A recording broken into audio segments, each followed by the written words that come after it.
કિંજલે વિચાર નહોતો કર્યો, પણ તારે તો કરવો જોઈતો હતો ને. સુશાંતે કિંજલની સાથે કંઈ પણ આડું અવળું કર્યું હોત તો તારે માથે માછલા ધોવાત. અને બહાદુરી નહીં, બેવકૂફી કહેવાય, સમજો? બરાબર છે. તમે તો એક પણ મોકો નહીં છોડો ને મને સંભળાવવાનો. ને અમે લોકો કેવા કંટાળી ગયા હતા મને જ ખબર છે, સુશાંતની ખજાનાની ખોજથી. ખજાનાની ખોજ? એ શું વળી? એ જ તો મૂળ વાત હતી મમ્મી. સુશાંત અમારી સાથે રમત રમી રહ્યો હતો, ખજાનાની ખોજ, ટ્રેઝર હન્ટ, એટલે કે કોયડા ઉકેલવાની ગેમ. અને સુશાંતે શરત મૂકી હતી કે જો એ ગેમ જીતી જશે તો કિંજલ એની. અને કિંજલે પણ શરત કબૂલી લીધી. બોલો. અને સુશાંતનો પહેલો કોયડો હતો શોલેનો પેલો ડાયલોગ છે ને, કિતને આદમી થે, 2 या 3.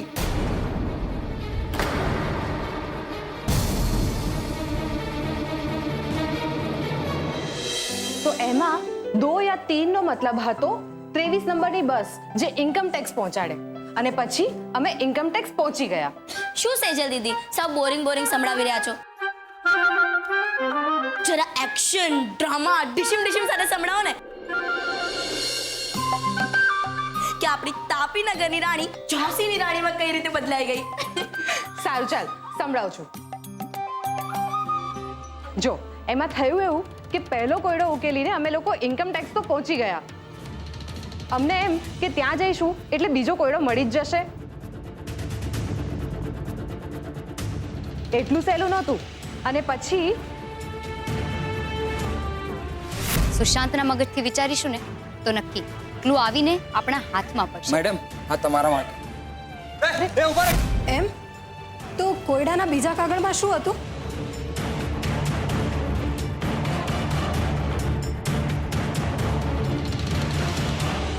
એક, 2, 3. તેજાબનું પેલું ગીત છે ને, 1, 2, 3. અને સાથે માધુરીનો ડાન્સ કરતો ફોટો પણ હતો. આમાં શું સમજાય? અને માધુરીને ને આપણને શું લાગે વળગે? રેસ તો આ રમતની મજા છે મમ્મી, મગજ દોડાવવાનું. અને કોયડો જોઈને સેજલનું મગજ તો આમ ફટ કરીને દોડવા લાગ્યું. બોલો. હા, તે દોડે જ ને. આખરે તો સીએ ખરી ને, એટલે આંકડા તો તરત જ સમજાઈ જાય એને. આ તો સારું જ છે ને. પછી શું થયું બેટા? પછી શું થાય? કોયડો અને ફોટો જોતા જ સેજલને યાદ આવી ગયું.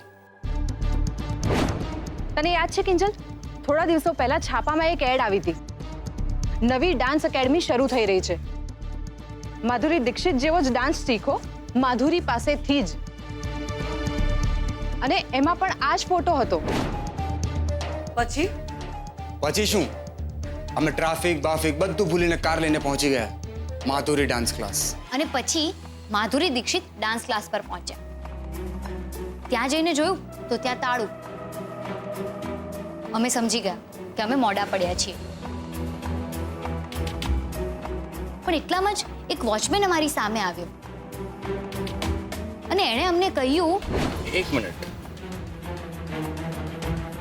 અરે બેન, તમે આવી ગયા? આ તમારા ચક્કરમાં બહુ મોડું થઈ ગયું મને ઘર જવામાં.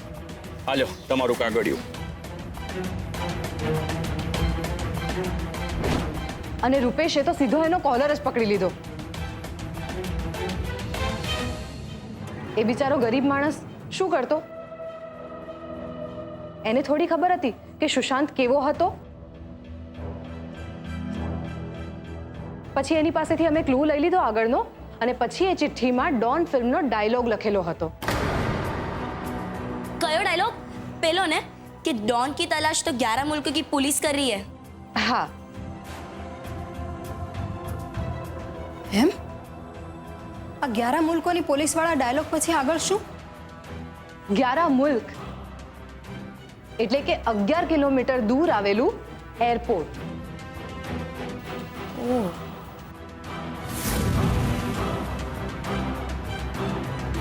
ને અમે ત્રણેવ 11 કિલોમીટર દૂર એરપોર્ટ પર પહોંચી ગયા. અમને હતું કે કોઈ માણસ આવશે અને નવો કોયડો આપી જશે, જેમ છેલ્લા 2 કોયડામાં થયું હતું. પણ અહીંયા અમે ચૂકી ગયા. કોયડો એરપોર્ટ પર નહીં, પોલીસ બૂથનો ઈશારો કરતો હતો. મુશ્કેલ, નામુમકિન. નામુમકિન એટલે અશક્ય. સુશાંત માટે અશક્ય શું છે? પોલીસ સ્ટેશન જવું. એનો મતલબ આપણી નેક્સ્ટ ક્લુ પોલીસ સ્ટેશનમાં છે. અંતે અમે એક કસોટી પણ પાર કરી ગયા હતા અને અમારા હાથમાં હતો એક નવો કોયડો. आज मेरे पास बंगला है,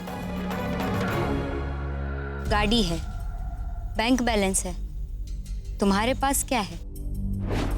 કાગળમાં લખ્યું હતું આજ મેરે પાસ બંગલા હૈ, ગાડી હૈ, બેંક બેલેન્સ હૈ, તુમ્હારે પાસ ક્યા હૈ? અને નીચે માં લખ્યું હતું જેની બાજુમાં હતો એક ઘંટનો ફોટો. ઘંટ એટલે કે માનું મંદિર.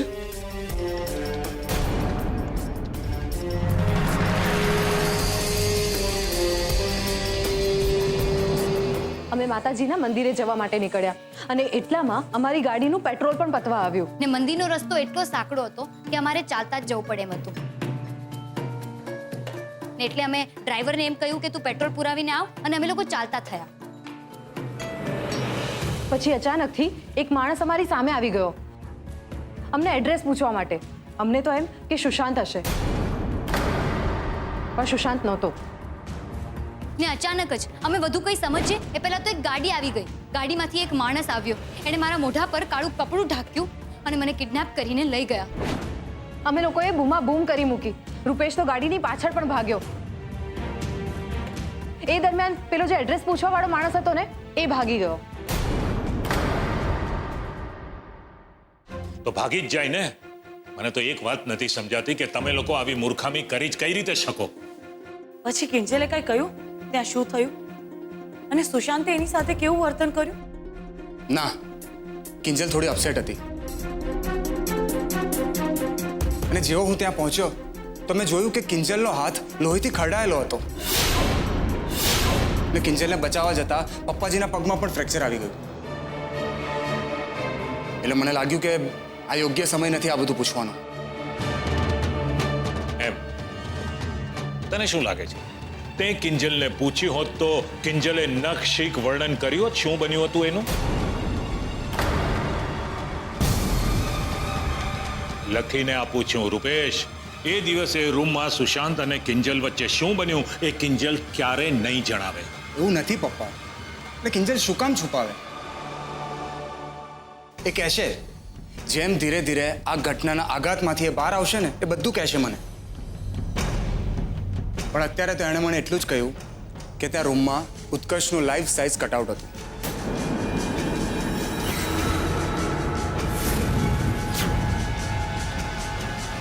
સુશાંતનું એવું માનવું હતું કે મારી અને સુશાંતની વચ્ચે પહેલા દિવસથી જ ઉત્કર્ષ હતો.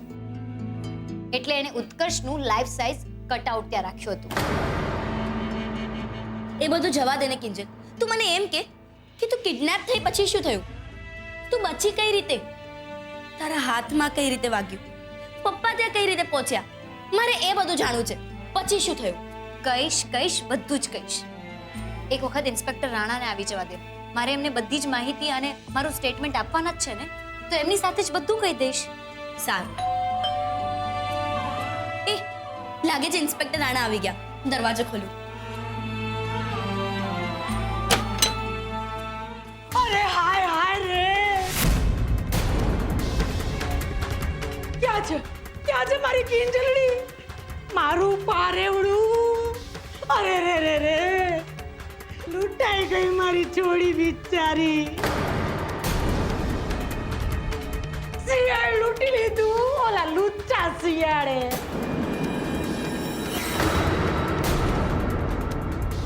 આબરૂ લૂંટી લીધી. હવે તો કૂવો પૂરવો પડશે બિચારીને. કોણ પરણશે મારી છોડીને? કોણ? અરે જે પરણવા આવશે એને તો પેલા માંડીને વાર્તા કેવી પડશે. ત્યાં છોડી એક રાત બહાર કાઢીને આવી છે.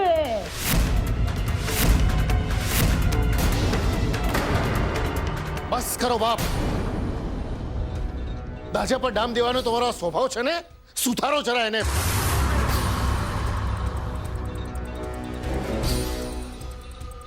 અરે તમે કહો છો એવું કઈ નથી થયું. માટે તમારી હાય હાયની દુકાન બંધ કરો અને ચાલતી પકડો ઘરમાંથી. હા તે નીકળી જઈશ. રેવા નથી આવી એમ જો ને મોહનિયા અત્યારે તો હું એકલી બોલું છું અને તને મરચા લાગે છે કા અરે કાલે ઉઠીને ગામ આખું બોલશે ત્યારે શું કરીશ લોકોની જીભ ખેંચતો ફરીશ જરૂર પડશે ને તો એ પણ કરીશ. બોલો મોટો કરીશ અરે આવા ગાંડા કાઢવાનું બંધ કર મોહન બંધ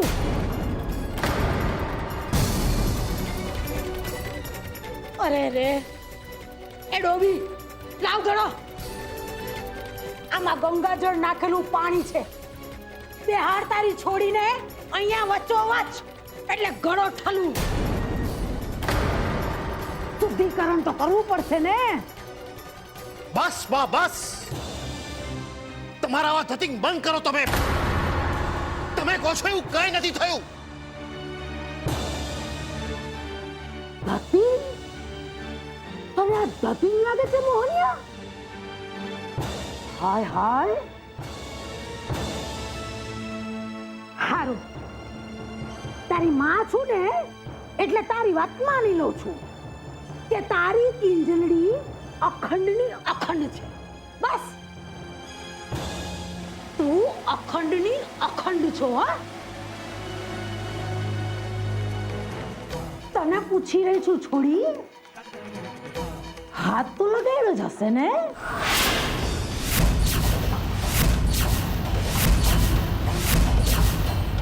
થોડા ઘણા અડપલા તો કર્યા જ હોય ને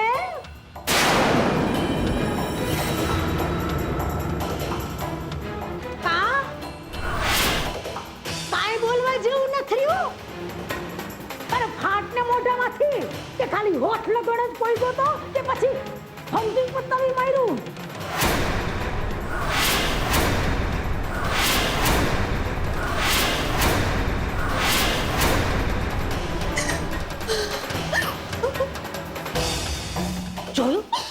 જોયું મીરાબાઉ લાગી ગયા ને તાળા તમારી ઝાંસીની રાણીના મોઢે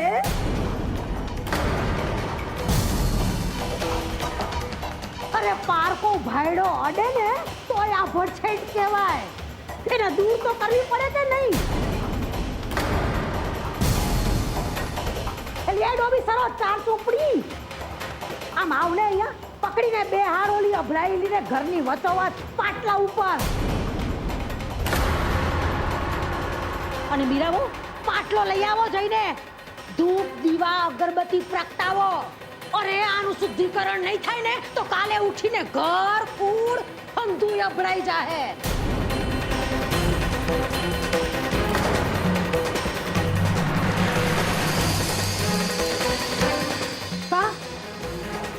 મારી સામે જોઈ હું રહ્યા છો નથી જોયું મારું ડાચું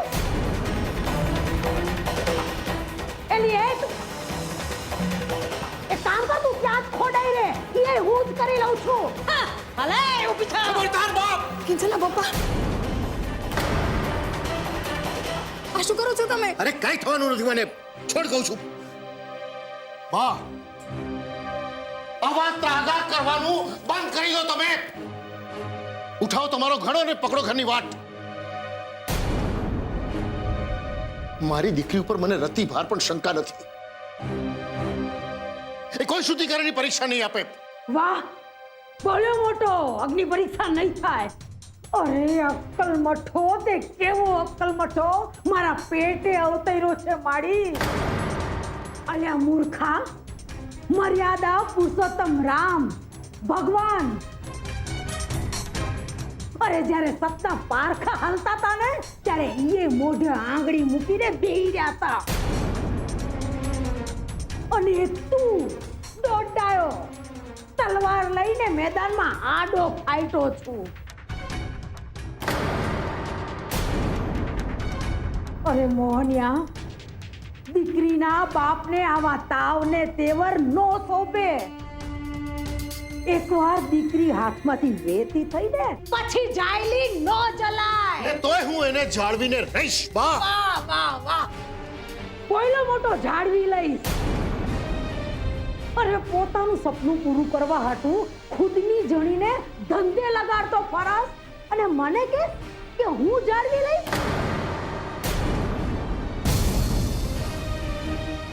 અરે તને જાતને જાળવતા આવડે છે? ઈ તો પૂછ તારી જાતને. હા આવડે છે. હું હજી પણ જાળવીને બેઠો છું મારો ગુસ્સો. હું તમને મહેરબાની કરીને કહું છું, ચૂપચાપ કરી બહાર નીકળો તમે. કિંજલના પપ્પા, આ શું બોલો છો તમે? બા, તમે મહેરબાની કરીને એમની વાતનું ખોટું ના લગાડતા. કઈ મીરાબુ, જરાય નહીં. ની વાતનું ખોટું લગાડો. જોતા નથી તમે કેવો ફૂલોનો અભિષેક કરી રહ્યો છે મારા ઉપર? જોયું? હું તો આમ હિંડોળે ઝૂલું છું. જુઓ જુઓ. અરે મીરાબુ, હું કઈ નવરી બજાર નથી. દાદી છું આ છોડીની હું.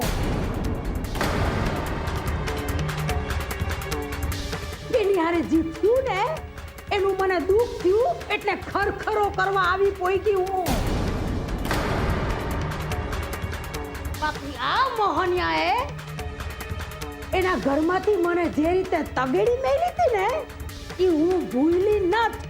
ઈચ્છું છું કે આખી જિંદગી તમે આ યાદ રાખો.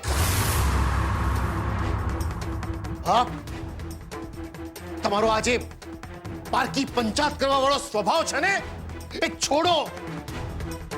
મને બરાબર ખબર છે સપનાનું બહાનું કાઢીને તમે કિંજલની પૂછપરછ કરવા માટે અહીંયા આવ્યા હતા. અરે એ જ બતાવી આપે છે કે તમને કિંજલ માટે કેટલું વાલ છે. પણ તોય મોટા ભાઈ, સુશાંત પકડાઈ ગયો એ વાત ઘણી સારી થઈ. હા, પણ બાને તો અફસોસ થયો હશે ને. સુશાંત સાથે અમેરિકા જવાનું એમનું સપનું રોળાઈ ગયું. ખરું ને બા? હા, સાચું ને? તું કે કઈ ખોટું થોડું હોય. તે કીધું એટલે સોનાની લકીર ભાઈ. બાકી મૂર્ખા અમે, ખોટાડા તો કે અમે. તું તો સત્યનો થાંભલો ભાઈ. પણ એક વાત કહી દઉં છું મોહન, ચાંદમાં એકવાર ડાઘ પડ્યો એટલે પડ્યો.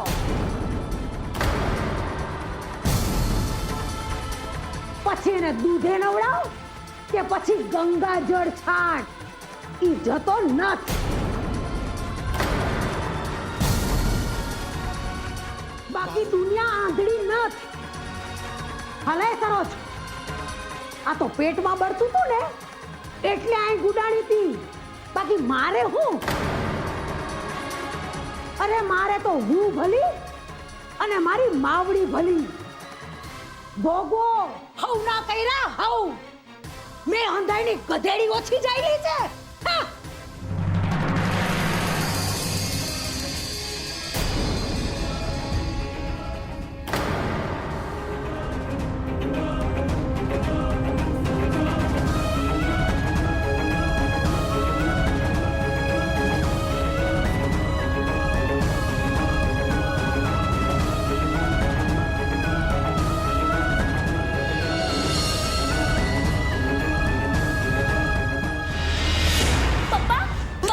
શું થયું?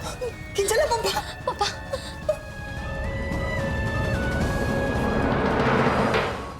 મારું લાઈફ સાઈઝ કટઆઉટ?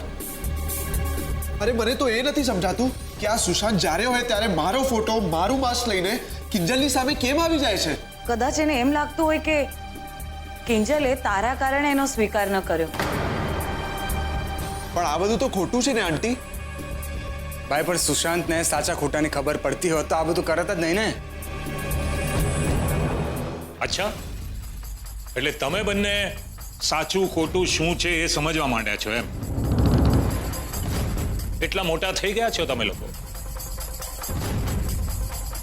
ઠીક છે, આવતીકાલે મોટું પ્રતિક્રમણ છે. તમારે બંને પ્રતિક્રમણમાં સાથે આવવાનું છે અને બેસવાનું છે. ને પતે ને પછી તમારા બંને વચ્ચેના જે મતભેદો છે ને એને પૂરા કરો.